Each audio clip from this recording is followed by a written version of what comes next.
que o Piscinão de Ramos, que já foi símbolo de lazer popular no Rio de Janeiro, está longe dos dias de glória? Inaugurado em 2001, ele nasceu como uma alternativa incrível para quem não podia ir às praias da Zona Sul, oferecendo águas salgadas, areia clara e uma vista para a Baía de Guanabara. Por muito tempo, foi um sucesso absoluto, atraindo milhares de cariocas e turistas. Mas atualmente o cenário é bem diferente. A falta de manutenção e o abandono deixaram o lugar em condições preocupantes. Relatos de sujeira, águas impróprias para banho e infraestrutura degradada afastaram grande parte dos frequentadores. Apesar disso, o Piscinão ainda guarda memórias e tem um potencial enorme para voltar a ser um ponto de lazer impactante.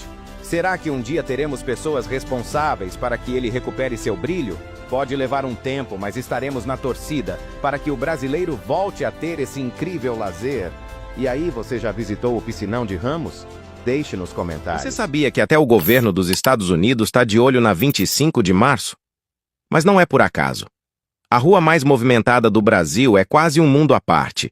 Localizada no centro de São Paulo, a 25 é um verdadeiro formigueiro humano, onde passa de tudo: eletrônicos, roupas, acessórios, brinquedos, enfeites, comida e gente, muita gente.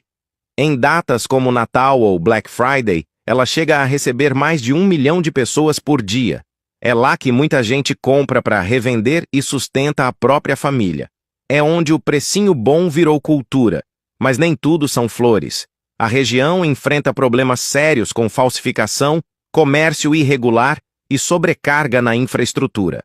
Mesmo assim, a 25 é um símbolo da economia popular brasileira. Um lugar caótico, mas essencial, que representa a criatividade e a força de quem faz acontecer.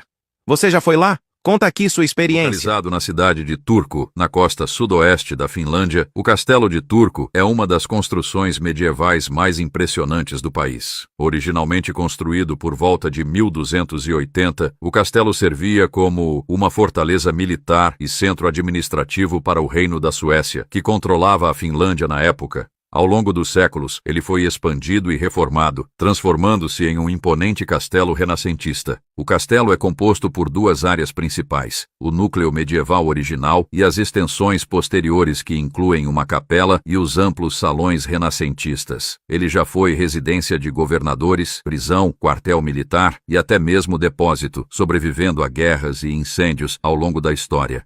Com mais de 700 anos de existência, o Castelo de Turku agora abriga um museu que preserva artefatos históricos e oferece exposições que contam a história da região e do próprio castelo. Se você gostou do castelo, deixe o seu like. Imagina empilhar a Torre Eiffel 28 vezes, uma em cima da outra. Esse é o tamanho do colossal Monte Everest. São quase 9.000 metros de altura. Ele é tão alto que ultrapassa o limite onde aviões comerciais costumam voar. Muita gente não sabe, mas esse gigante fica no Nepal, na maior cadeia de montanhas da Terra, o Himalaia. E o mais curioso é que o Everest surgiu do choque de dois antigos continentes, Índia e Eurásia, que se colidiram há milhões de anos e empurraram a crosta terrestre para cima. Mais de 300 pessoas já faleceram tentando chegar ao topo, e muitos dos corpos continuam lá, congelados. É muito complicado de fazer a retirada dependendo do local do acidente. Muitas vezes nem localizados eles são. Para chegar lá, você precisa enfrentar mais de 2 meses de subida, avalanches, falta de oxigênio e temperaturas de até menos 60 graus Celsius. É muito frio.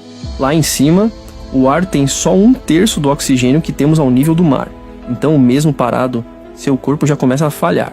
Você teria coragem de enfrentar tudo isso só para pisar no topo do mundo? Comenta aqui. Você conhece a cidade de Salta, na Argentina? Ela é chamada de La Linda e não é à toa.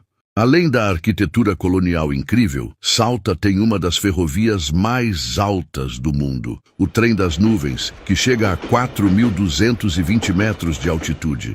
É como viajar sobre as nuvens, cruzando pontes e montanhas dos Andes, um dos destinos mais surreais da América do Sul. Você já ouviu falar de Santa Fé, na Argentina?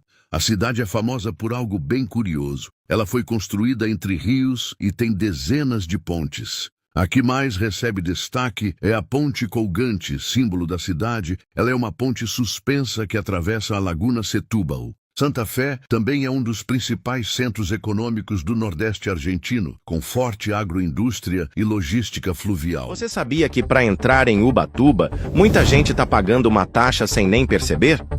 É a taxa de preservação ambiental, criada com a promessa de proteger as belezas naturais da cidade. A cobrança é feita automaticamente por leitura de placas, e o valor varia de R$ 3,50 a R$ 92 por dia, dependendo do tipo de veículo. Mas será que esse dinheiro está sendo bem usado? Só em março desse ano, a taxa arrecadou mais de R$ 7 milhões. Mesmo assim, várias praias continuam impróprias para banho, com lixo, esgoto e falta de estrutura básica. Isso tem revoltado moradores e turistas que cobram mais transparência da prefeitura e da empresa responsável pela gestão. A ideia da TPA é boa: manter Ubatuba limpa e organizada. Mas se esse dinheiro não for bem administrado, de que adianta? Você sabia disso? Comente aqui o que acha e compartilhe com quem vai viajar para lá. Você sabe o que é uma ditadura? Ditadura é quando o poder de um país inteiro fica na mão só de uma pessoa ou de um grupo. Nela não tem eleição justa, não tem liberdade de expressão e tem uma censura pesada. Um exemplo claro é o Irã.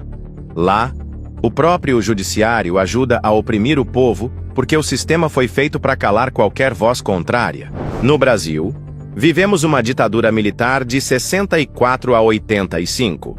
Hoje, somos uma democracia. Temos 3 poderes independentes: executivo, legislativo e judiciário.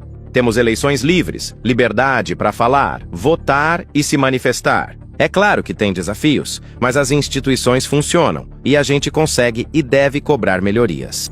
No mundo, países como Noruega, Nova Zelândia e Canadá são exemplos de democracias sólidas, onde tem participação popular, direitos respeitados e governos transparentes. Saber o que é uma ditadura é o primeiro passo para não repetir os erros do passado. Quais países possuem mais bilionários? Em quinto lugar está a Rússia, com 140 bilionários, impulsionada pela concentração de riqueza nos setores de energia, metais e finanças, apesar das sanções e instabilidades geopolíticas. Em quarto lugar figura a Alemanha, com 171 bilionários, reflexo de um ecossistema industrial forte, empresas familiares consolidadas e um setor de tecnologia em crescimento.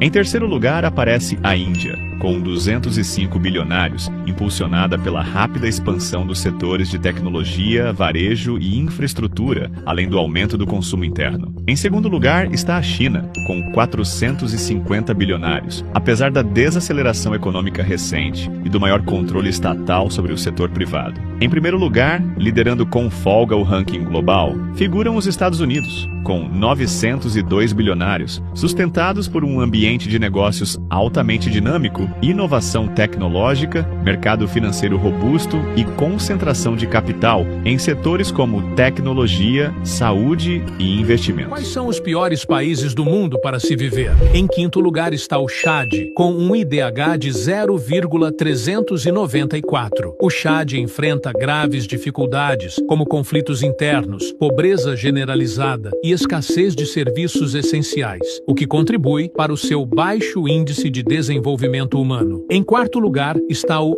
Níger, com um IDH de 0,394. O Níger lida com sérias questões como a falta de recursos, educação limitada e serviços de saúde precários, o que impacta negativamente a qualidade de vida da sua população. Em terceiro lugar está a República Centro-Africana, com um IDH de 0,387. O país enfrenta conflitos constantes, baixa infraestrutura e falta de acesso a serviços básicos como saúde e educação, refletindo em seu baixo IDH. Em segundo lugar está o Sudão do Sul, com um IDH de 0,381. O Sudão do Sul ainda lida com os efeitos devastadores da guerra civil e da instabilidade política, o que resulta em um desenvolvimento humano muito baixo. Em primeiro lugar está a Somália, com um IDH de 0,380. A Somália é marcada por décadas décadas de conflitos armados, pobreza extrema e uma ausência de serviços essenciais, como saúde e educação, o que coloca o país na posição de pior IDH. Quais são os países mais desiguais do mundo? De acordo com o índice de Gini, os países mais desiguais são: em sexto lugar está o Brasil. Com um índice de 52,0, o Brasil enfrenta uma desigualdade persistente, marcada por disparidades regionais e de classe, embora tenha registrado avanços nos últimos anos.